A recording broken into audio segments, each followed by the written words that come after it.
The Benjamin Dixon Show is only possible with listener support. Go to www.thebenjamindixonshow.com to register for our blog and join the Progressive Army. And now, ladies and gentlemen, You're now about to witness the truth. it's the Benjamin Dixon Show. Welcome, ladies and gentlemen, to the Benjamin Dixon Show. I am, of course, your host, Benjamin Dixon. It is Monday, Halloween, October 31st, 2016. Thanks so much for joining us. I have called in the reinforcements because I'm going to be honest with you.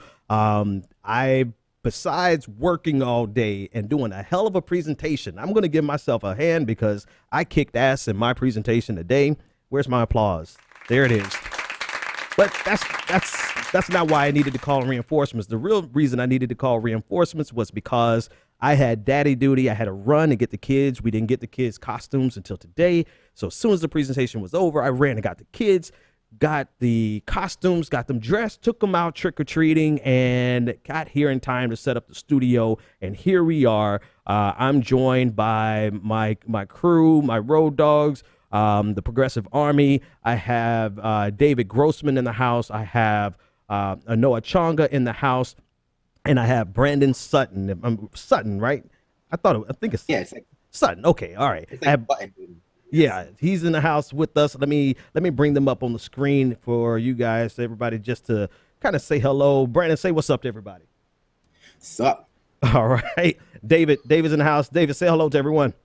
What's going on, everyone? And of course, Anoa Chonga, my sister from another Mr. Anoa, would you please say hello to the wonderful audience? Hi, everybody. And we're getting her camera set up so she can see us. But all right. So before we get started, let me do what I always do. I want to thank my latest patrons because without our patrons, our past and present patrons, we could not be doing this. So I want to thank Gary S., who became a patron first thing this morning, early in the morning, thinking about the Benjamin Dixon Show. I appreciate that most certainly.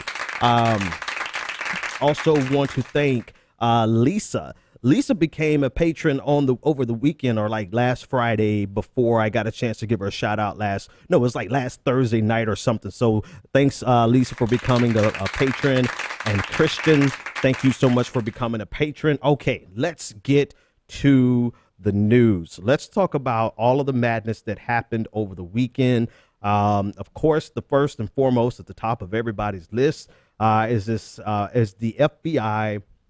I guess we're going to say there seems to be some controversy over whether or not we can say the FBI reopened an investigation because they technically never really closed it. But I think that's kind of like a deflection from the conversation of what's actually going on. I don't care if they reopened it or they just never closed the first one. The point is Anthony Weiner and his dick pics seem to have caused the FBI to I don't know. I do know the particulars. I just think it's insane. Here we go again. Hillary Clinton's emails have more lives than Glenn on The Walking Dead. They will not go away.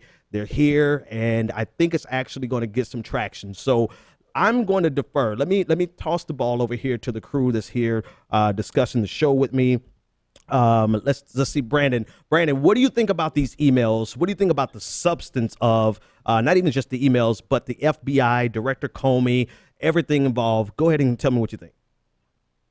Well, I think you make a really good point. So at first we were told by Comey that there was nothing to see here. That's even if the investigation never closed, we were definitely told by him nothing to see here. And now we've been retold, oh, wait, actually there is something to see here.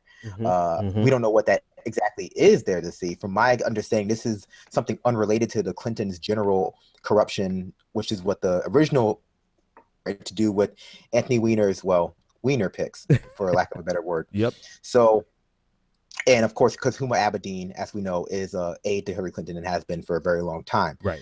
So I don't know.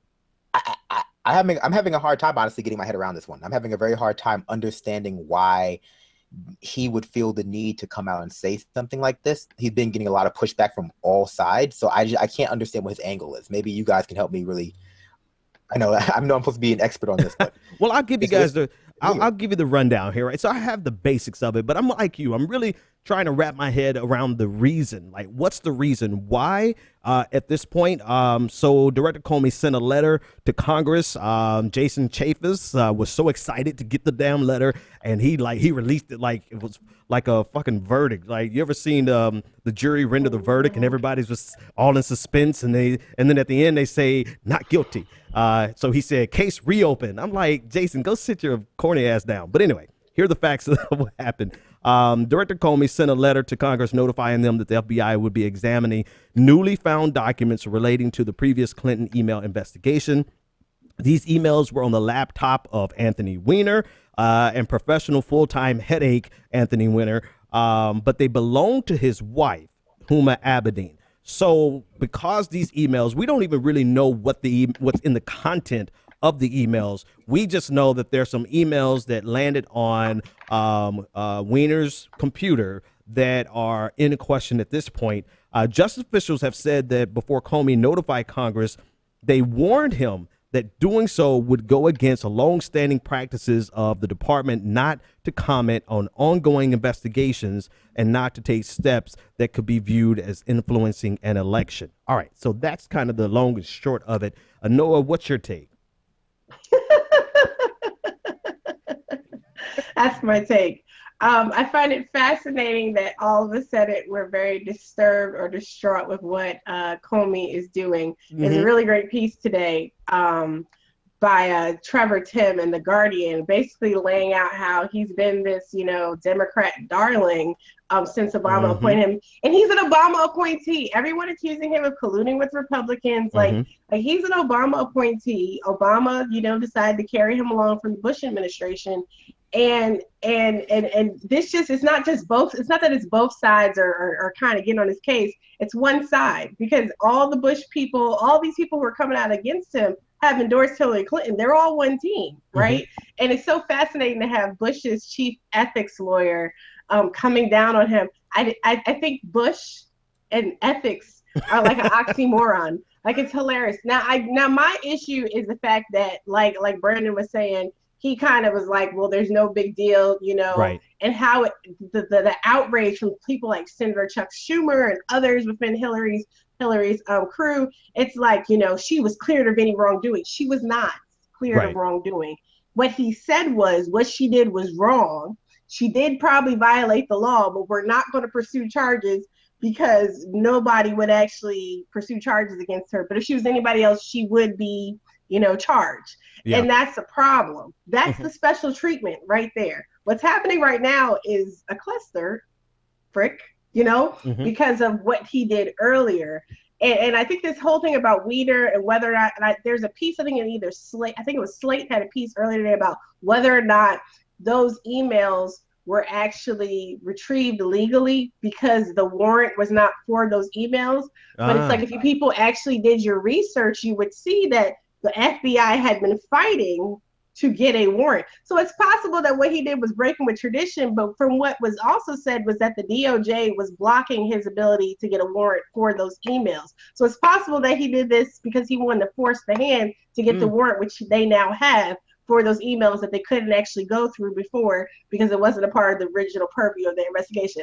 Bottom line is, Huma needs to be fired. I don't think Huma needs to be fired, right? No, she does. She really actually does, because she's sloppy. Because Anthony, her bottom rung husband are going to break down the empire. He is a gutter feeder. She needs to go. He is a bottom dweller. He's a basement dweller. He's the worst, man. But I don't want to see. I personally don't put Weiner on the same level as us Bernie supporters. Hold on. Oh, you've been basement too. He is too old to be taking dick pictures. Like I'm gonna put that out there. He's too old for dick pics. He is what, 50? I don't know how old he is.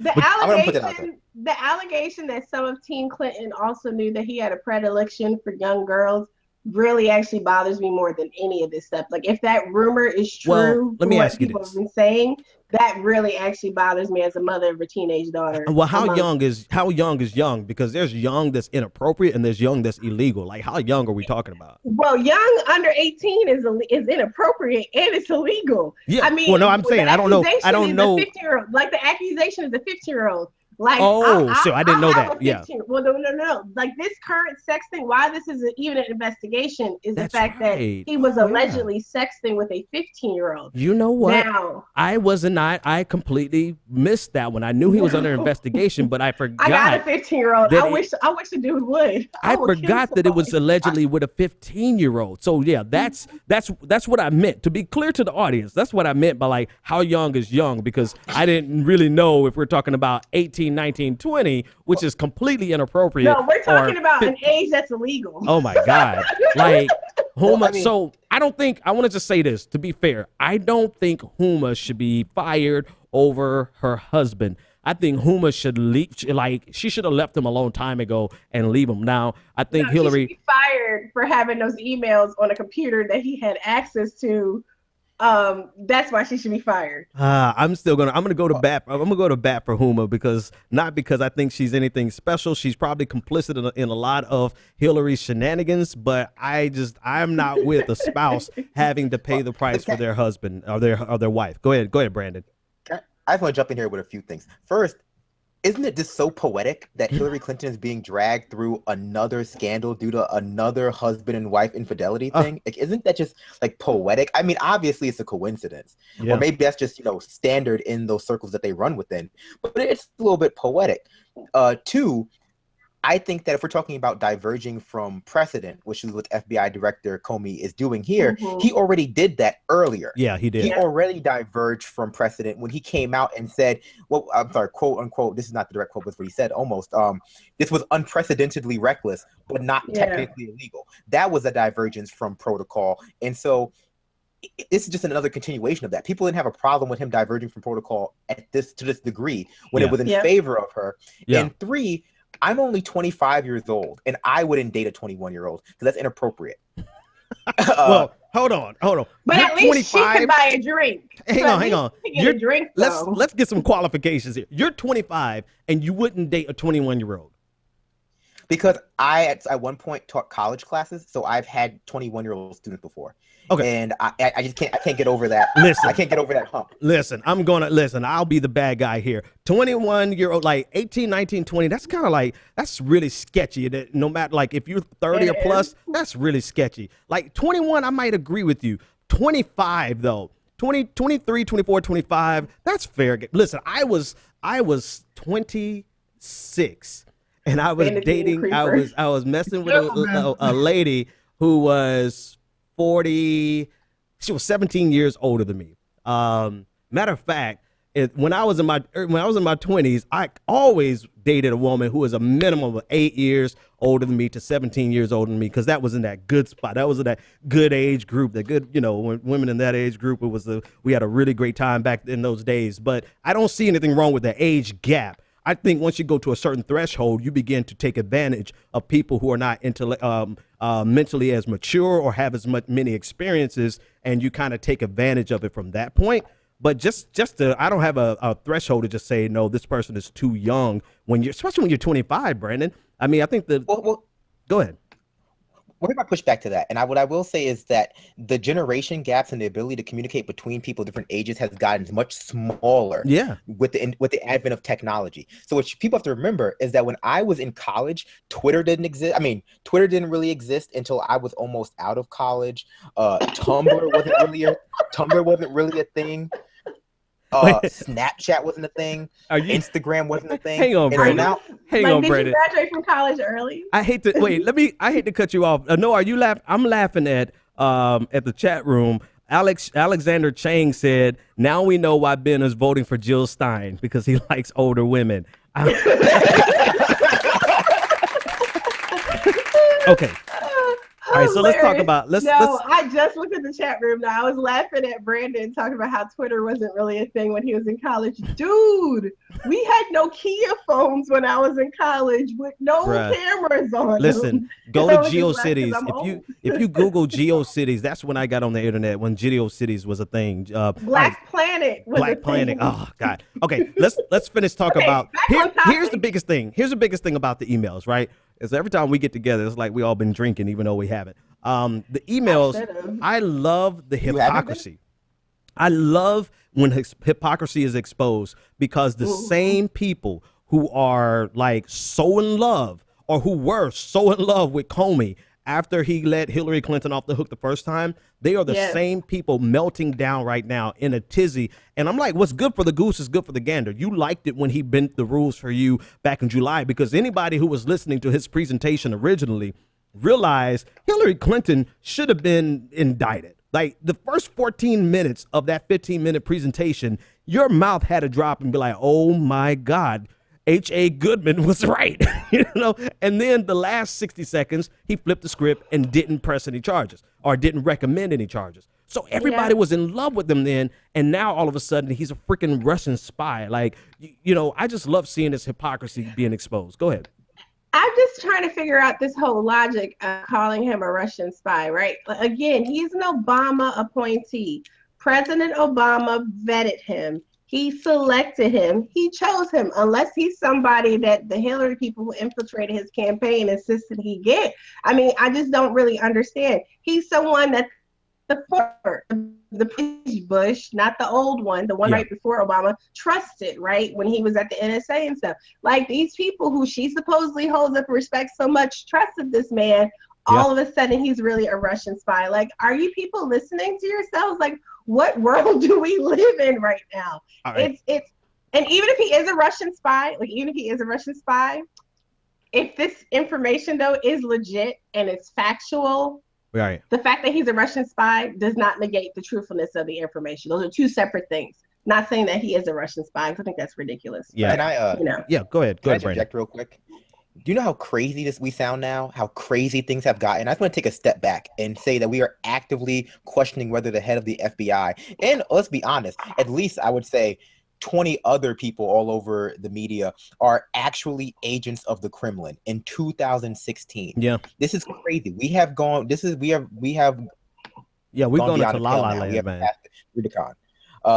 I will say, I mean, speak to hypocrisy, everyone's in favor of vigilante justice until you're the one getting your head caved by Batman. Everyone's in favor of hacking until you're the one being hacked. It's like that's just the way people are. Everyone's a big fan of Spider-Man swinging through the city till he's webbing you up against a bank wall. It's like, oh, can you believe the government doesn't do anything about this? It's like, yeah, it's like, because it's just the way people are. And at a certain point, it comes down to, well, if it's, just be a little bit consistent. Have a little bit of consistency, because for people who have been railing against this from the beginning, you seem crazy. Like, you seem very, very. It's called special pleading. Obviously. I like what Shane Mora said in the chat room. She said he is a communist. All right. Anyway, let me play a clip, because Hillary got some support from. I would never have believed that she would get support from Fox News. Not only did she get support, but she got some serious support from Fox News. Here's the clip of Judge Pirro, whatever her name is. You'll see her name in a second, but this just caught me completely off guard. Here it is. Actually, that's not it. This is it. Look into Hillary Clinton's emails after he announced on July 5th the conclusion of that very investigation, saying no reasonable prosecutor would indict 11 days before one of the most hotly contested presidential elections of our time both disgraces and politicizes the FBI and is symptomatic of all that is wrong in Washington.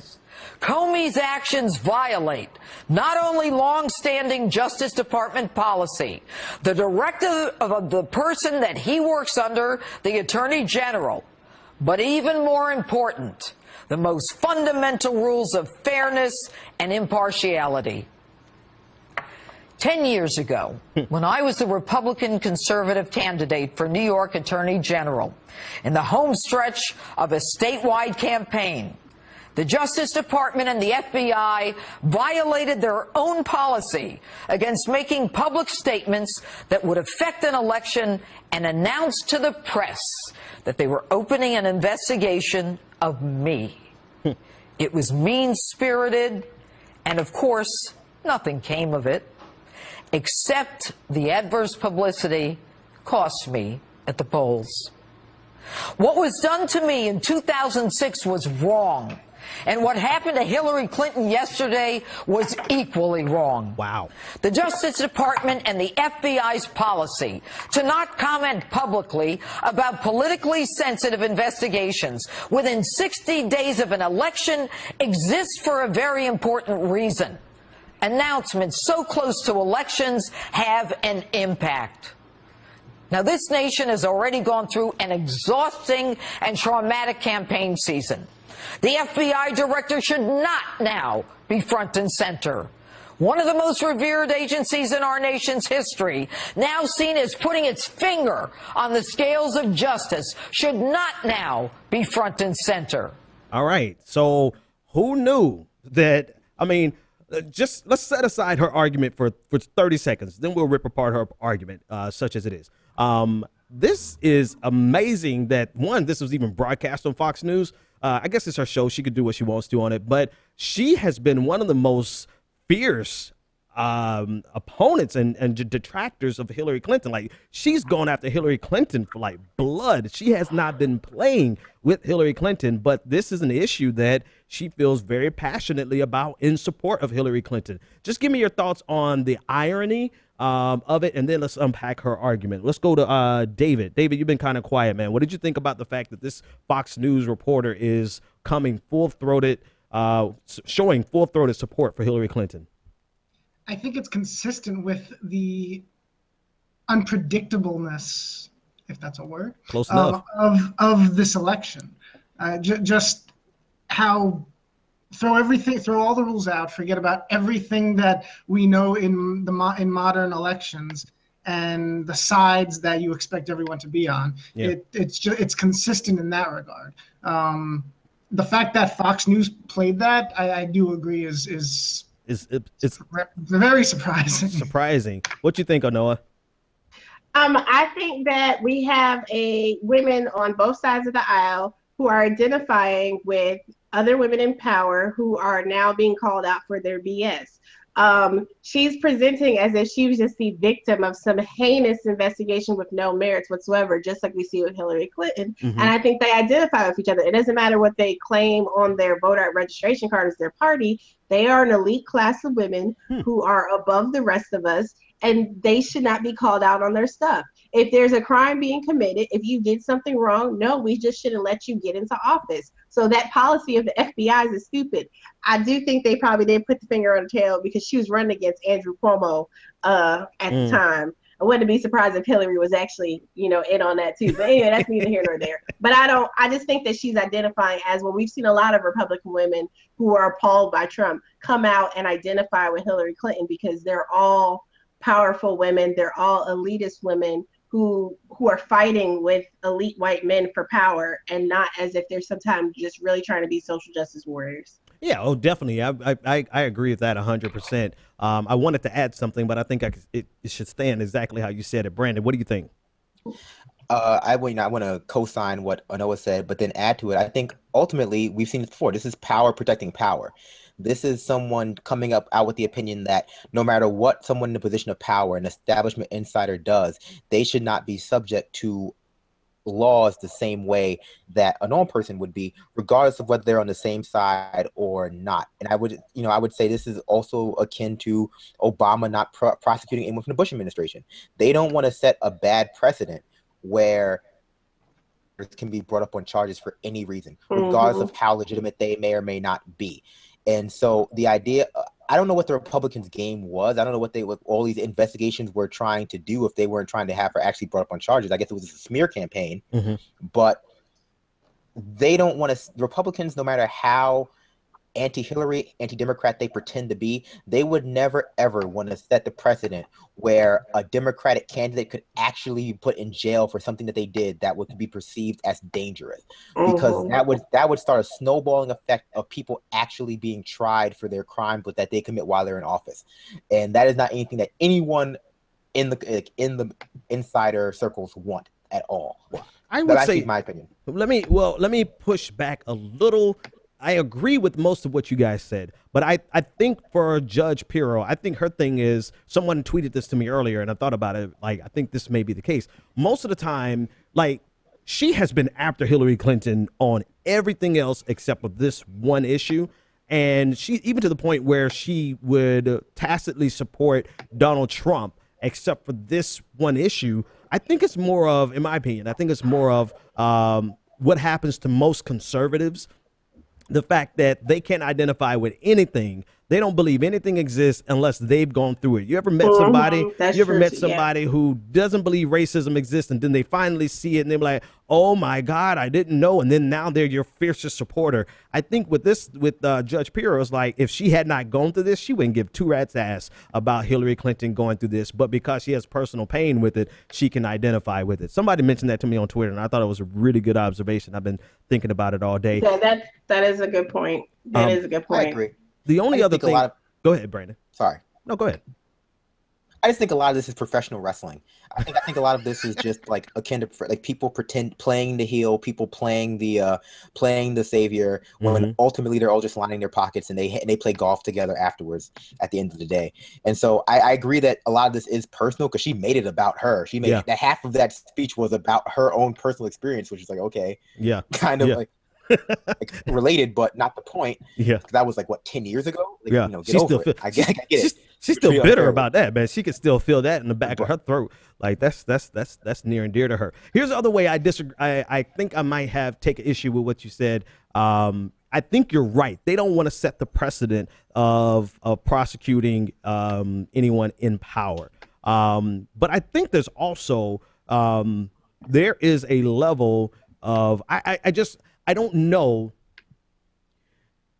Let's say how would it look if Democrats actually went after Republicans the same way Republicans go after Democrats? Like they went to the impeachment trial for Bill Clinton, right? They went after him. They tried to get. They weren't playing. That wasn't wrestling to them. They went all the way, and it really could have ended any other direction instead of him still remaining president. And we see with the Benghazi trials, as ridiculous of a fiasco that was, I feel like they really wanted to get Hillary Clinton.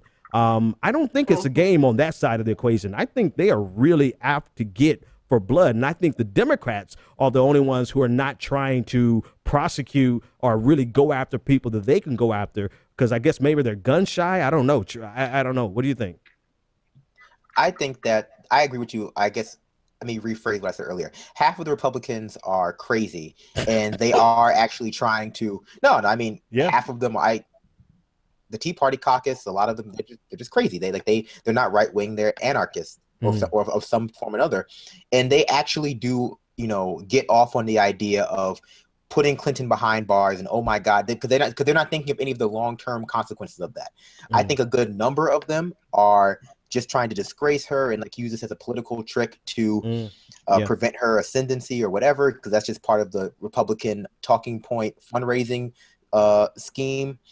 When it comes to the Democrats, I think they're more conniving. I think that they have never come out strongly enough against anything the Republicans have actually done. Yeah, because they agree with it would implicate them as well. Yeah. And my best example of that would be this. At no point have the Democrats ever made racism or sexism or homophobia sort of a non-starter. You can't start there. If you are guilty of these things by any conceivable metric, we will not support you. Because if you were to do that, you would be forced to look into the background of all the Democratic candidates and say, okay, well, if they've set this standard for Republicans, then we have to hold them to the same one. And how many Democrats, senators, congressmen from the South, from the Midwest are pretty much just as homophobic, racist, and sexist at their Republican counterparts, but they, as Anoa so eloquently put it, they have some sort of vague notion that white women should be equal to white men. They have some sort of vague notion that poor people shouldn't die in the streets. We've yet to make a lot of these sort of democratic issues or social justice issues or equity issues to be a litmus test. Red pills, like if you're guilty of this, we're not voting for you. Yeah, because I make them personally red pills, which is why I can't vote for Clinton. But majority of where America's at, where we identify these sort of things, that's non-starters. I'm not negotiating with you on Social Security. You pointed that out. Let me jump in there because we want to take this caller. North Carolina. When I was doing my research for the HB2 bill, you had like 9 Democrats, 5 of whom support endorse Hillary Clinton, who signed on to HB2. So it's like, you're right. If they actually drew the line somewhere, they'd have to hold their own shit to the fan. Let's take this caller. Caller, you are live on the air. What's your name, comment, and/or question? Hey, David, Noah, David, everybody. This is Bryce. Bryce, what's up, man? Hey, so when it comes to the emails, excuse me, obviously, there's a lot of, substantial stuff, and some of it is maybe not so substantial. Then, of course, you had Bush and Cheney and their emails, and, both Republicans and Democrats have email problems and issues. And I guess that it all needs to, come out, but it's like they pick and choose, who we're going to attack, who we want to go after. We want to, and it's just confusing because it's like, okay, if both parties got all these skeletons and issues and problems, then we need to go after both because, and then because it doesn't make any sense for them to pick and choose because regardless of which is worse, who is worse, it's not helping because there's just so much corruption and so much nonsense. Now, at the end, I know there's a lot of stuff that's legitimate, and if there's some things that's BS, then we should put it to the side if it's not a real factor. But I don't know. I mean, and also the whole James Comey thing, him being a Republican, could be doing this to get Trump elected. You never know. But we do know there's a lot of baggage. So I guess my question for all of y'all is, what do you think about that balance of emails from both parties? Because both have skeletons, basically. Thanks for the call, Bryce. Always a pleasure. And for anyone else, 857-600-0518. I mean, I really don't. Honestly, I don't have much to say at all about the email situation anymore. Like, I'm done with it. Like, however it's going to play out, it's going to play out. The election is next Tuesday. So I'm just looking forward to the election being over. That's all I have. But because we're only on story number 1 and we're halfway through the show. Let me jump to I don't know. I have this affinity for her. I'm just going to admit it. I actually used to like Donna Brazile because, I like older women. But no, I liked Donna Brazile before this election. Like this election, Donna Brazile has shown herself to be like, wow, like how can you even... I mean, Donna Brazile has lost all credibility. She lost it a long time ago. And not only has she lost her credibility, but she's also lost her job. She is no longer with CNN. She has been fired from CNN for sharing a question with Hillary Clinton. And I'm going to pull that question. More than one. And this is actually, I want to share on the screen here the question that she shared. One of the questions that she shared. And you can see on the screen, it's the email. And it's just straight out the subject line. Like she didn't even try to disguise the email. The subject line is, one of the questions directed to HRC tomorrow is from a woman with a rash. The content. It's why are you laughing, man? Where is the rash? Where is the rash? This was Flint. Well, you guys, this was the Flint. This was the Flint one, right? Yes, so? This is a serious one. This you is guys, the one from Flint. Listen, I already have a banner. I laugh at the wrong spots. I actually was not gonna laugh at all at that, and you guys just ruined it. They said Donna is. The chat room says Donna is a Russian spy. Donna's definitely a Russian spy. Here we go. So here's what she said. She said her family has lead poison, and she will ask, what, if anything, will Hillary do as president to help the people of Flint? Now, I have a couple things to say about this. Why does anyone need a prompt on this type of question, right? This is something that you should be able to be asked on the fly and have no prep whatsoever for it. So why did Donna even feel like it was necessary to put herself in jeopardy to help Hillary Clinton with an easy question? Because if you really were concerned about Flint, the answer is pretty straightforward, what needs to be done. So I don't understand why. No. Let me take that back. I understand why. It just doesn't make sense. The reason why she did this is because she wants to keep and stay and be in good graces with Hillary Clinton. She wants to throw a bone out there and be the person who came through in the clutch for Hillary Clinton. And I'm not saying that as if it's something rare. People do that. but how far are you willing to go? And now this has come back to bite her in the ass. She is no longer a part of CNN, which she should have. Like, here's the other thing. If you know that there are probably 50 editions of the Podesta email leaks, and you know one of your emails is in there helping Hillary Clinton, then you should have proactively resigned to save some face instead of looking this dead in the eye as if, oh, I didn't do nothing. And here's the last thing, and I'll let you guys have at it. This really ticked me off. She shared this tweet. And before I even say it, Paul something, there's a guy named Paul Jones or something. He's like an alt-right jackass, right? He's the proverbial piece of shit. But he was so right about this tweet.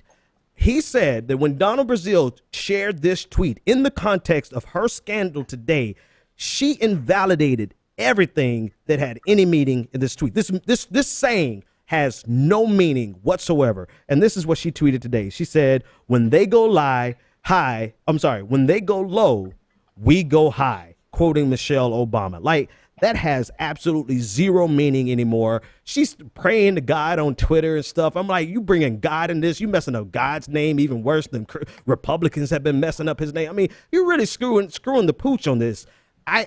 What is your take? Because like, she's just lost all. She had credibility, lost it all in the primaries, and now it's like she just needs to go somewhere and hide. What do you think? Noah, you first. This election, you know, everyone's saying like this is unfair. This is happening in this election. They're doing it to take down the woman. I mean, you know, thank God for technology and the way we've been able to disseminate information, because a lot of this stuff probably, you know, everyone's like, oh, this is politics. This is the way it's done. It's disgusting. It's absolutely disgusting. And I am someone who did have a serious affinity for Donna Brazile before this. And it's really disheartening when your favorites are kind of destroyed in front of your very eyes. Yeah. Like, I mean, even after everything that's been going on in this process, like, I'm still like, no, Donna, no, why? But we've seen a history. I mean, you know, she's on her own. Yeah. Like, these people are liabilities. The Clintons protect the Clintons, and that is it. And unless you know where the bodies are hidden, Huma, you're not going to be protected. Right. So, I mean, but the fact that she was somebody, I think it was Terrell Starr said, well, Donna's doing what she's always done, making sure Democrats win. This was during the primary, right? So Democrats, we've already seen just ample evidence of how heavy-handed the Democratic establishment was. Everything Bernie Sanders said they would do to not just only, you know, defraud him of the chance, but to really defraud the American people of an honest race. I mean, is there any? I guess honesty in American politics, you know, don't go well together. But this is just so disheartening that she would feed questions to the Hillary campaign. And like you said, Ben, the fact that Hillary's campaign, and as we've seen from the emails, every moment of Hillary's public life, professional political life, is so heavily scripted. There does not seem to be a genuine moment or opinion. And that concerns me. Donald Trump is an asshole. Excuse my language, everyone. But I mean, at least he speaks for himself. Not that I want him to be president, because I think he's a freaking disaster. But I'm so angry that we're in the position where Nate Silver's like, it's a 1 in 4 chance he might win. The fact that we're talking about Donald Trump possibly becoming president, it's not. It's absolutely Donna's fault and Hillary's fault and everyone else's fault, and they deserve what happens. Yeah. Brandon, what's your take? Well, I mean, I'm an agent of the Kremlin, and I'm also less into older women than you two are. So I'm going to be less kind to both Hillary Clinton and Donna Brazile. I'm more into women my own age, although I messed things up with the girl I'm dating, so that's not going to that's neither here nor there. So let them have it. I think that you guys are giving Clinton too much not leeway, but too much Clinton, or you're overestimating her. And here's the thing: we know from emails within her own campaign that they do not have as much faith in her as we are ascribing to them. If it may have been Neera Tanden who put the email that said she has suboptimal decision making capabilities. She has suboptimal instincts. The Hillary Clinton people who work in her campaign and work for DNC and work in the media have been shuttling her through this process very, very heavily handedly. So when we talk about them doing this whole feeding her the questions, doing all of these very easy questions to answer, if you have any kind of empathy or critical thinking, it's because she just lacks those things. Maybe she just does not have the capability to deal with a question of this caliber, which is a very low caliber, let's be honest, on the fly. And it would have flustered her, and she would have made a mistake, and it would have made her look incredibly bad next to Bernie Sanders, who could answer the question on the fly. I don't know. I am going to err on the side of, I think Hillary. So I actually, during the primaries, I was on your side of the equation, Brandon, because I kept saying these are the people around her who are making that's doing this, that's making this happen. But then I thought about that thing, and I slowed down for a second, and I'm like, maybe I'm selling her short. And underestimating her capacity. I think the thing that's worst about her in terms of her capacity is that she probably does have a health issue that we all have just agreed that it's pneumonia, and we've moved on. I think there are some because the way I saw her, fall out at the thing, that was a legit kind of thing. But I think intellectually, I think she's the mastermind behind most. I think she was the mastermind behind Bill Clinton becoming president. I think she was the juice behind all of it. So I won't play her short, only because it seems that it fits her persona more for her to be the mastermind. What do you think, Anoa? I think I absolutely agree. I mean, look at them Dr. Evil suits she be wearing. Like, seriously though, I'm serious. But seriously though. Death Row Records.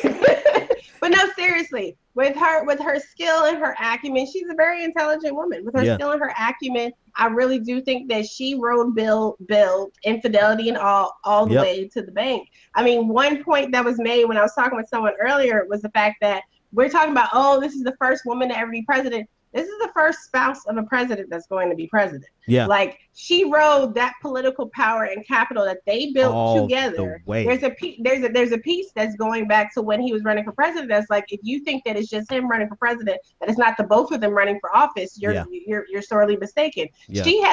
This has always been the plan. And even this notion, because she started off the primary listing the Republicans as her enemies, and now you have all these Republicans who are among her biggest champions. This has been a carefully coordinated, effort. Maybe this wasn't always the exact plan, but there's plots within plots within plots.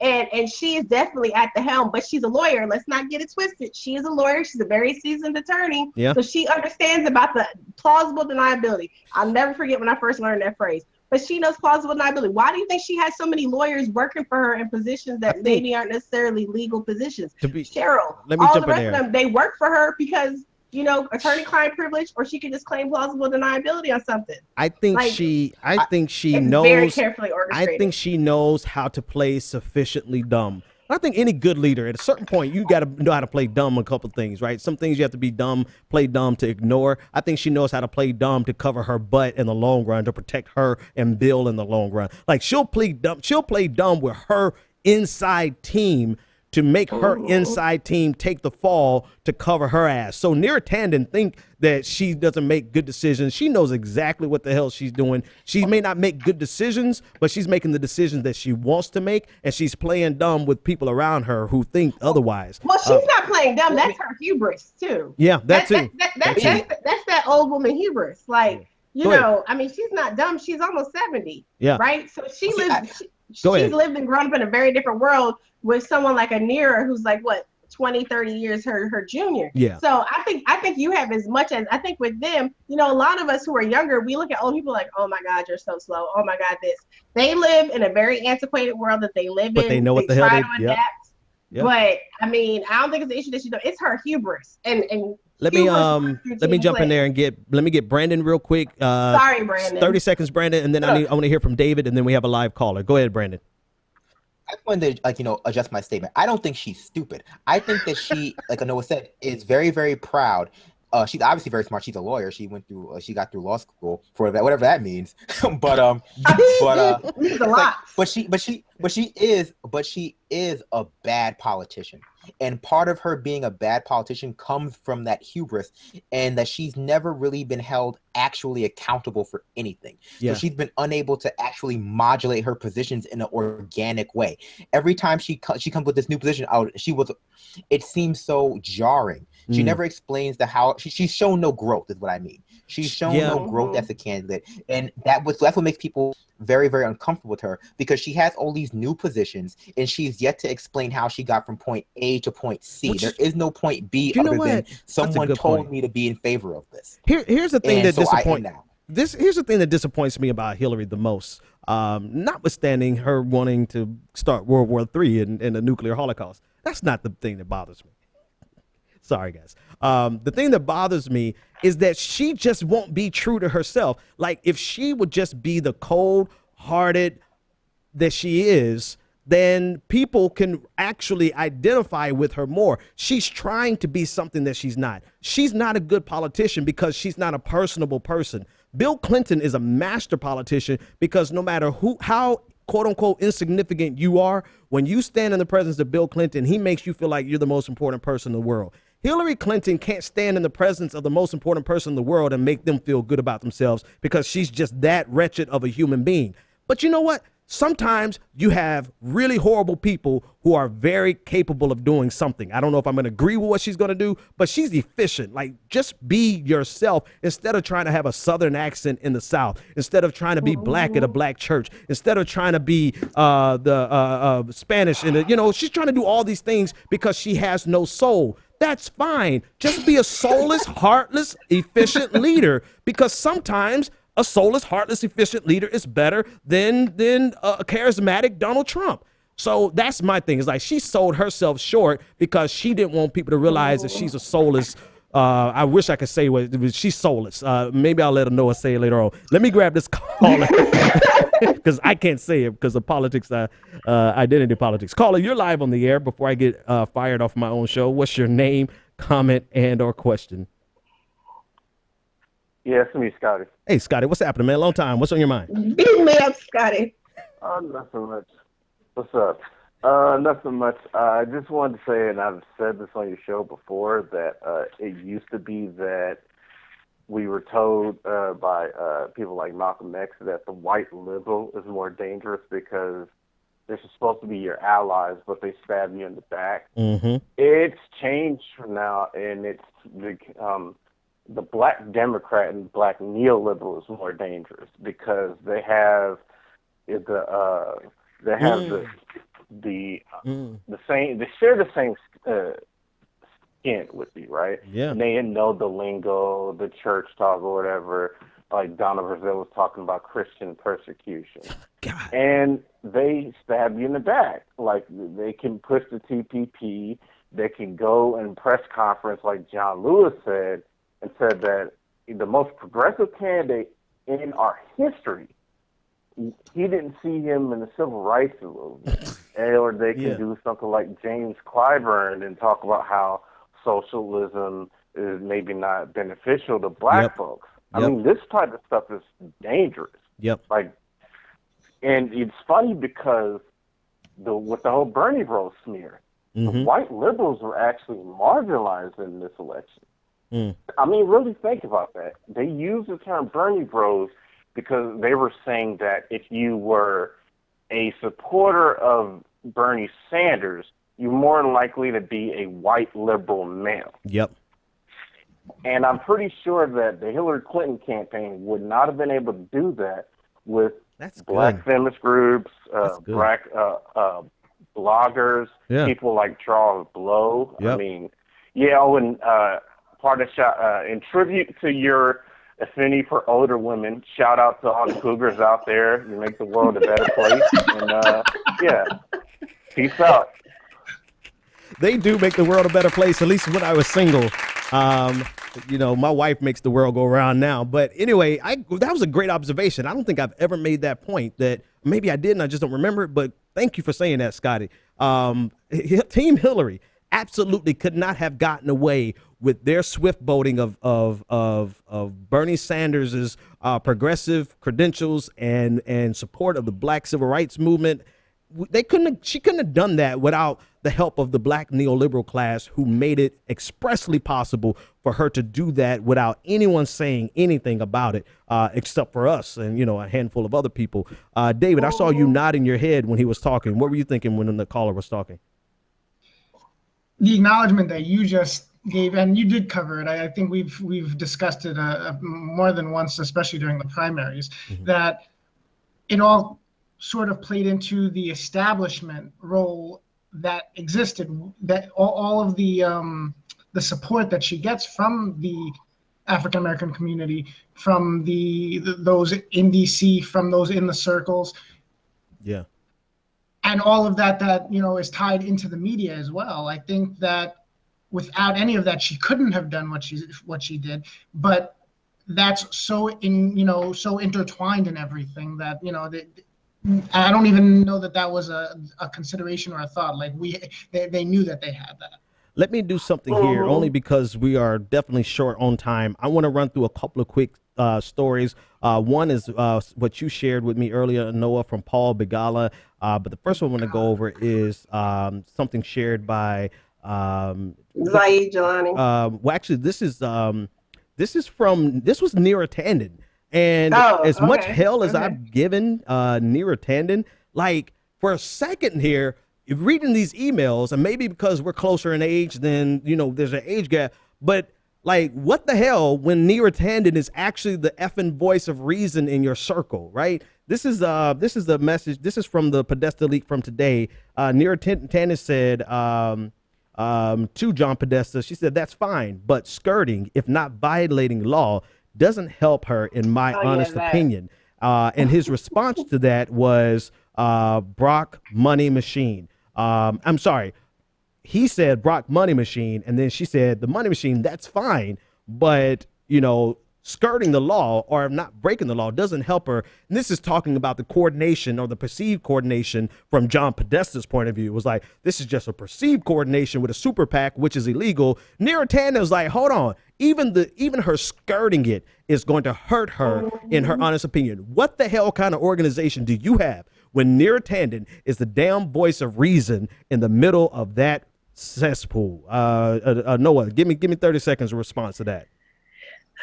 Yeah, and correct the record is the lowest of the low. Brock is the lowest of the low. So the fact that even has to be explained and they're okay with it speaks volumes about the company they're keeping in and who they are. So it's kind of scary.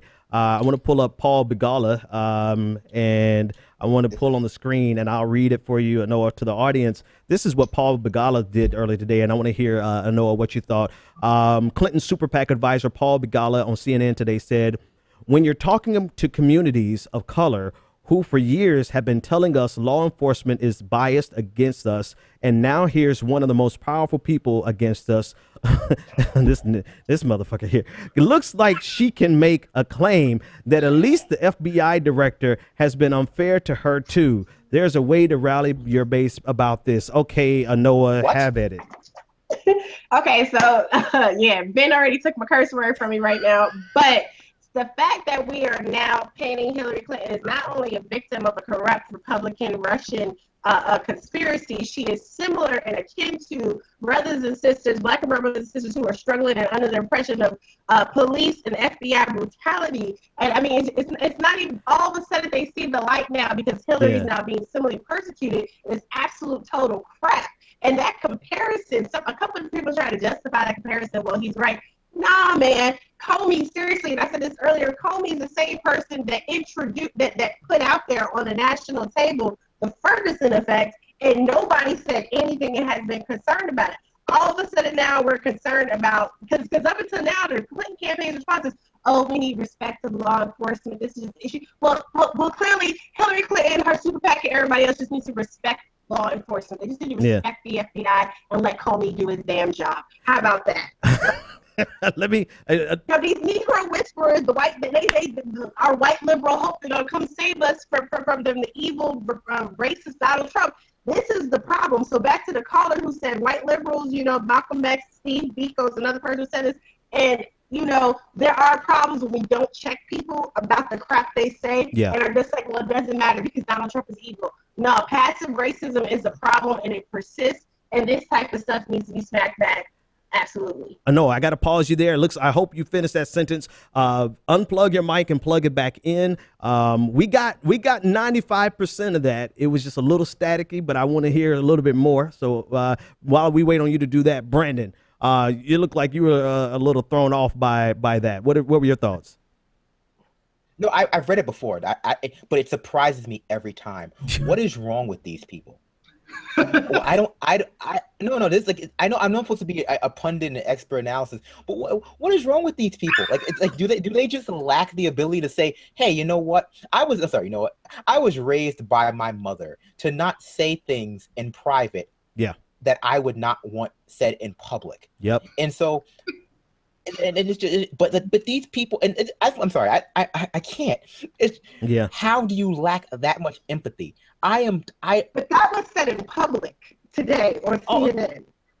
Yeah. Okay. Yeah. Oh my God. That was on the air. That was on the air today. But CNN hired Corey Lewandowski too. It's like that was something I forgot to mention when we talked about Donna Brazile. It's just like nothing. CNN has done nothing but be completely, I don't know what the word, awful this entire electoral cycle. CNN between Donna Brazile and Corey Lewandowski. Yeah, it's been awful. Been riding both sides of the fence to get the most airtime as possible, be as scandalous as possible. I stopped watching CNN back in college when they brought on the psychics to talk about the plane crash. That's when I stopped watching them. Jesus, no. But when they said when Don Lemon said could it possibly have disappeared because of a black hole? When he said that, I completely just tuned out. Don Lemon doesn't even exist anymore. Like he doesn't even exist because he got sucked up by the damn black hole. Like, that's one of the most anyway. All right. Next story real quick. Let's get this rundown. So an amazing thing has happened today in conjunction with the North Dakota Access Pipeline protest.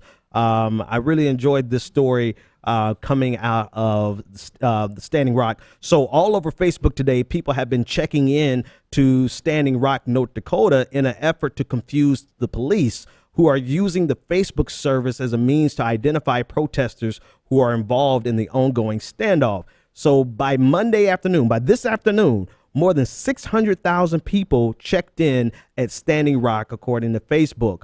North Dakota police, protesters from local tribes, and North Dakota police actually responded and said via Twitter, in response to the latest rumor / false claims circulating on social media, we have the following response. The Morton County Sheriff's Department is not and does not follow Facebook check-ins for the protest camp or any location. This claim / rumor is absolutely false. Well, here's the thing. We already know that the police have been doing and scouring social media for a very long time in order to identify particularly people who participate in protests. As far back as Occupy Wall Street, like 2010, they were using this method. Baltimore just got busted for using the same method. So this statement from Morton County Sheriff is absolutely just fatuous, in my opinion, because we've seen them do it. And if they're not doing it, then that means they're not up on the most recent technology. I'm not going to say they should be doing it, but all their comrades are doing it. We fully expect them to have done it. And I love the response from across the world, across America, saying if you want to use this method, then by all means, we're going to shut it down. What do you think about that, David? And then I'm going to throw it back to Anoa. Go ahead and David. Throw it back to Anoa because I was actually trying to get these stupid Halloween pictures up in conjunction with this topic. Okay. Oh, actually, I've got them. Trust me, I'm ready for that one. Go ahead, Anoa. No, go for it. I missed that. Okay, I mean, it doesn't really matter whether, one, I don't believe them. The cops also said last week that an elderly Native woman had a gun when she, in fact, had a prayer stick. So, I mean, it don't really matter what they say. They've been lying on people. They've lied. This is the same sheriff that's lied and said people were violent and causing issues when there was no violence. I spoke with Ruth Hopkins at the end of August about this, about how they had lied to the media and to the press repeatedly about what has actually been going on with the people there. So whether this is something they're really doing or not, but as you said, Ben, we already know that Facebook, Twitter, that other entities have been spying on activists across these different movements regardless. So we know that there's an issue. But beyond that, I mean, it wasn't even so much, but most people didn't even see the message about the helping to hide, helping to confuse. Most of us did it because I did it this morning. Most of us did it out of solidarity. I got somebody, shout out to Desiree Kane, who's out there, who's been out there since like August right after the People's Summit. Like some of us got people who are out there on the front. So we see the messages every single day about what they're going through. So if 600,000 people want to get on Facebook and have a solidarity action, awesome. Write about that and not about how, it's just a hoax, you're being stupid. Nah, y'all being stupid because you ain't called out Hillary Clinton for that black milk toast statement she released last week. You got babies delivering a letter about what they going through, and she's talking something, we just need to find the best way forward for the public good. Anoa, try. I want you to try one more time on unplugging your microphone, because your microphone was doing good and then it just gave up on me. But I think we heard you enough to get the message. All right. 2 more stories. We got a lot for you tonight, and the bonus show is going to be available immediately afterwards. The bonus show, we react and discuss epic rap battles of history between Donald Trump and Hillary Clinton. If you don't know what epic rap battles of history is, I don't know where you've been, but we watched that video and discussed it and laughed at it. It was hilarious. All right. Last story, or one of the last 2 stories, Uber. So there's a study that shows that Uber drivers are twice as likely to cancel on people with African American / black sounding names. And so the drivers in Boston, this was in Boston, canceled, but I got a European sounding name, canceled pickups of riders with African American sounding names at double the rate of those with names more likely to be belong to a white person. The Boston result, according to the National Bureau of Economic Research, has significant evidence of racial discrimination in the form of canceled rides. Riders with African-American names had 10.1% of their rides canceled after being initially accepted, compared to 4.9% of cancellations for white names. Black names had even higher rates of cancellations than women, researchers found. This is like the internet version, or the digital age version of a black man or a black woman can't get a taxi in the city. This is not shocking, nor is it new. It corresponds perfectly with the study, I believe, from Harvard, or was it Princeton, that showed if you had the exact same resume, but you had an African-American sounding or an ethnic sounding name, you would not get a call back. You're like 50% less likely to get a call back than a person with with a European sounding name. I've never run into this because my name is Benjamin. I don't know, Benjamin has no ethnic tinge to it at all. I think I'm going to change my name. But this happened right here in Boston, which doesn't surprise me, because as liberal as Massachusetts is, Boston is very far from liberal. Boston is very not progressive. It has a very deep racist component to it, and it doesn't surprise me one bit. I want to throw this to Brandon, and then I'm gonna throw it to David. What do you think, Brandon? I think like you said, there's a long history of this, and there's been a lot of examples of this black tax, you might as well call it. This is one part of the ways in which black people are unfairly burdened by their blackness or their perceived blackness. So there was also another study that showed that if you apply for Airbnb and you're black, you're less likely to be able to find a place to stay, or it'll cost you more. Like you said, you brought the resume example.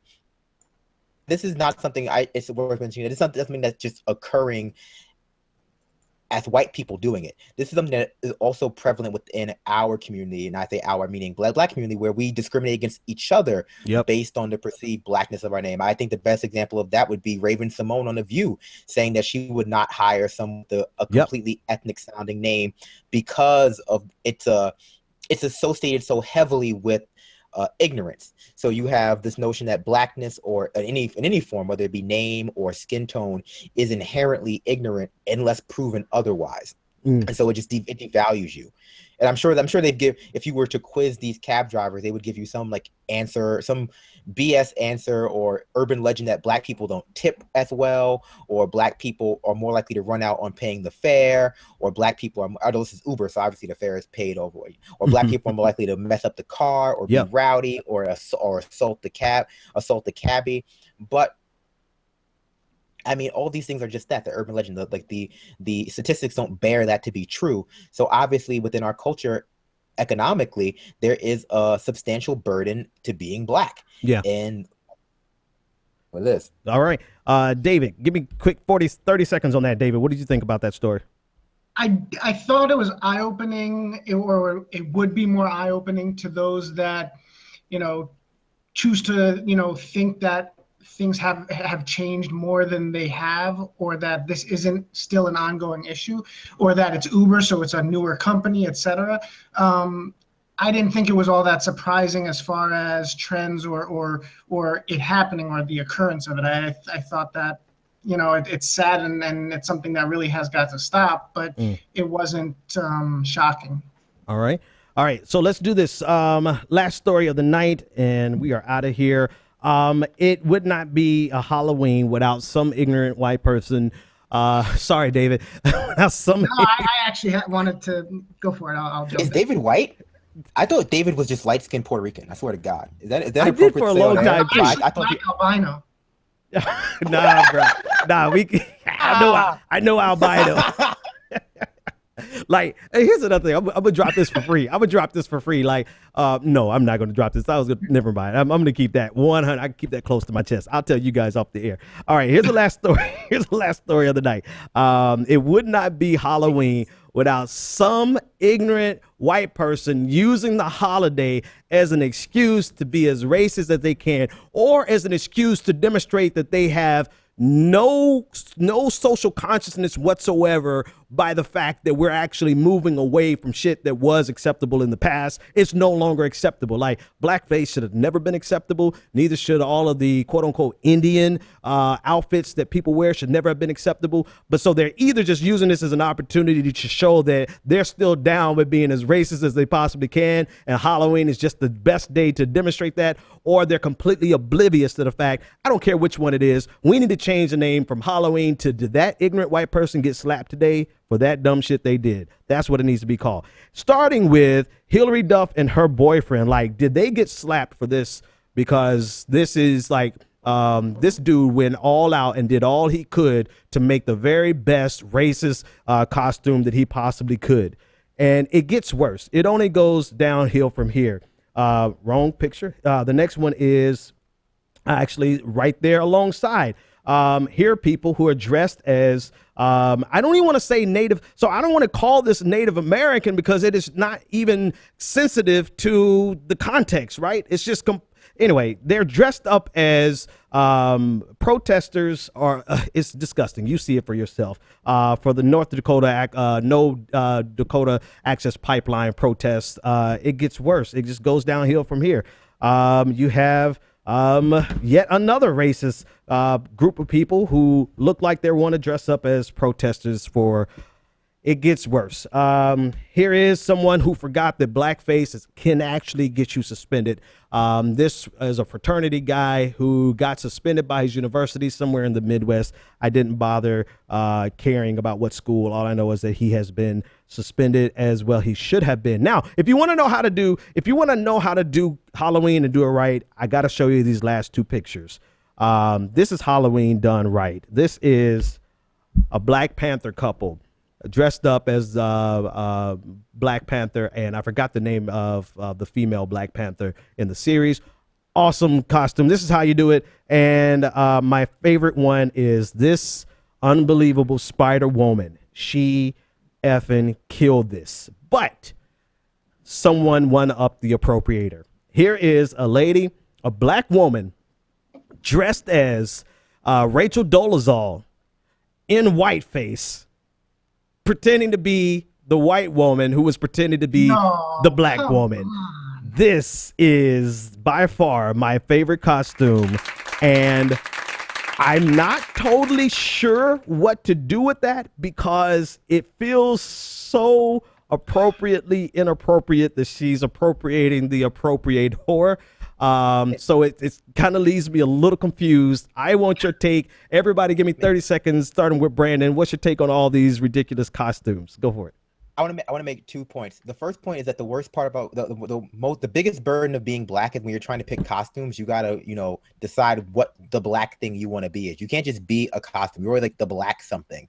It's like if you want to be, I don't know, a pirate, you're a black pirate. It's just like that's something that always bothered me. So I like the Black Panther one though. Black Panther was awesome. Yeah, that was dope. But I want to speak to the racist white people, like the young racist white people in those pictures, because they're all pretty young, under 35, let's say. Mm-hmm. That is always the result of something that you see in a lot of college campuses, where you have people who come from all over the world who have never ever met a black person or any of these people, and their racism is born out of ignorance, complete lack of exposure to a black person. So they just don't understand. I'm not trying to absolve them of their sin, but this is the big problem with our society, that we are so segregated that people get to college. A lot of people get to college before they ever actually know a black person well enough to know why that's inappropriate. And some people get to be middle-aged. Yeah. Sorry, good point. Go ahead, go ahead, David. Give me 30 seconds. Give me a little closer to 30 seconds than what Brandon just did. 30 seconds, David. Those dressing up as water protectors and the no DAPL. I saw those and I should have expected it, I guess, but the worst part is that it just proves that even millennials are racist, blatantly racist. Yeah, on purpose. Stereotypical. It just. Yeah. I was just like, Halloween's supposed to be, I mean, now in the 21st century, a fun holiday. What the fuck are you doing? That's the $1 million question. Anoa, you get the last word while you argue with people in the chat. Go ahead. I think people just need to do it like Jimmy Fallon. Jimmy Fallon was recently Lucius Lyon from Empire. No blackface or tan face, because they're actually almost the same color anyway. Yeah. He just had on the outfit. He had his hair the same way. You look at the picture, you know who he is. You don't need to do all that extra stuff. But people don't care. It's not even about being politically correct. It's not about overthinking it. I mean, if you let this BS slide and don't say anything, it's going to continue and persist. And that's what we see now. We have a whole generation that has been taught that America's post-racial, racism doesn't exist, and minorities are just crybabies. Look at John in the chat room right now. So we need to push back on that. You know what I'm saying? No matter who's president, we can't keep letting these Democrats convince us that if we hold hands and sing Kumbaya, everything will be well, because that's not the case. So just don't do it. It's just a bad idea. All right, folks, thanks for joining us. You already heard what I had to say about it. It is what it is. That's how people, it just shows us there's more work to do. The bonus show will be up immediately after tonight's show. You know where to get all the information. If you want to support the show, go to patreon.com/the BPD show. Thank you, Anoa. Thank you, David. Thank you, Brandon. It's been fun hanging out with you guys. We'll see you next time.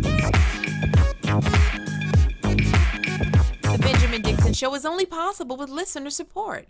Go to www.thebenjamindixonshow.com to register for our blog, join the Progressive Army, and support The Benjamin Dixon Show. It's Ben Dixon! If you like this episode, be sure to share, like, and subscribe.